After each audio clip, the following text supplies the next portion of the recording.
Section 3. Chinese Business Culture. Upon completing this section, you should understand how to deal with Chinese business people and how to handle most common business situations. Unlike the market economy in most developed countries, where the business environment is well defined and well structured, Chinese business culture is still in the initial stage of development. This situation becomes worse when considering the complicated business ownerships, such as state-owned, private, and foreign investments. While Chinese culture is the basic engine that drives Chinese business culture, foreign investments play a growing role in the evolution of the Chinese business environment. This section discusses business culture in traditional companies and private companies. The areas include schedule and timing, Chinese name and title, dinner and recreation, flexibility and credibility, and ways to improve business success in China. You cannot expect your Chinese partner to make a detailed agenda for any business meeting. Moreover, even if the schedule is perfect, Chinese attendees may not show up at the meeting for any number of reasons.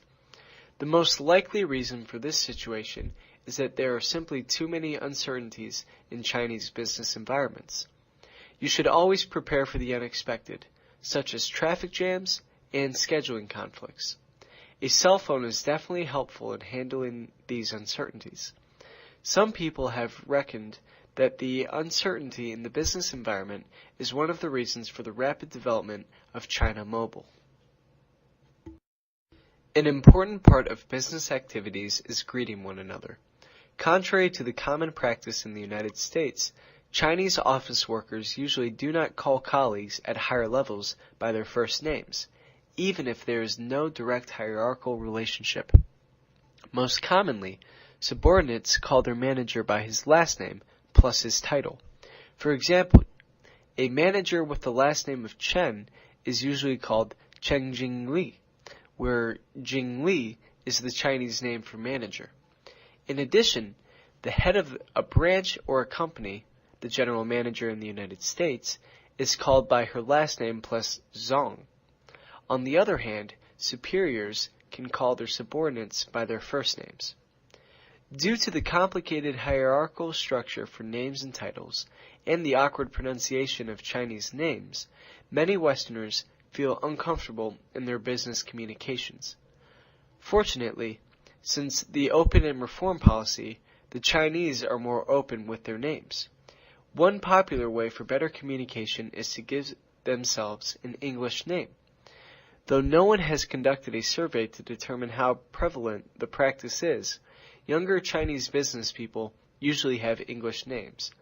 Even if your partner does not have an English name, sometimes you can work one out and take this opportunity to build a closer relationship. Dinner and recreation are integral parts of Chinese business activities.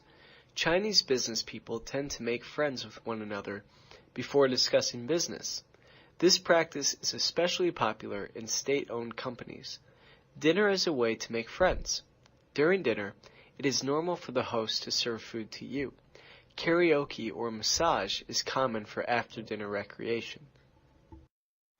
Unlike the business environment in the United States, China lacks a systemic mechanism for personal and business credit monitoring and evaluation. Doing business in China especially requires personal experience in judging the credibility of your Chinese partner.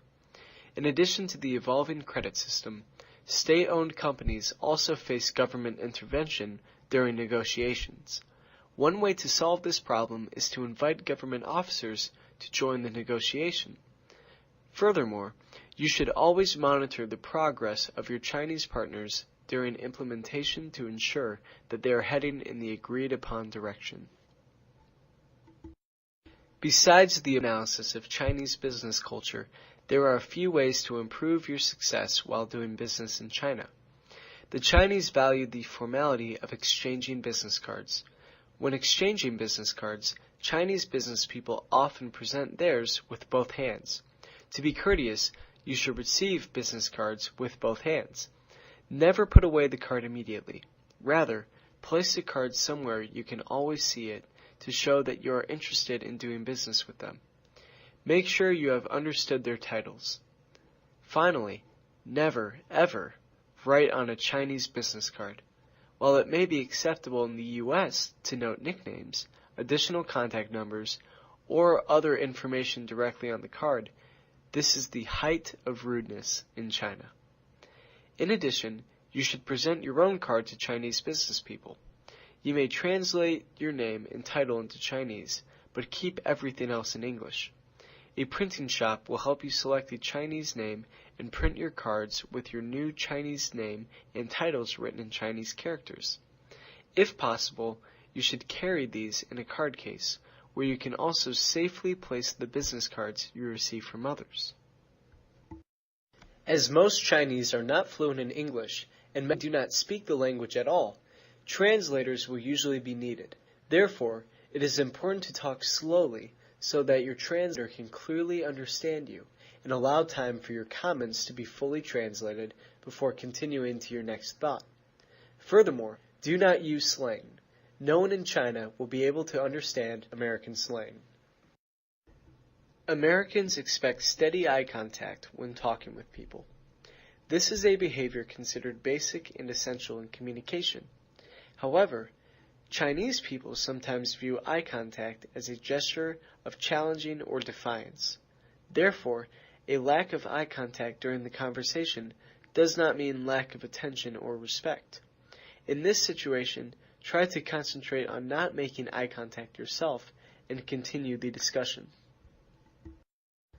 One thing to keep in mind when conducting business with Chinese partners is the importance of giving gifts. This show of generosity is a cultural tradition and maintains importance to this day.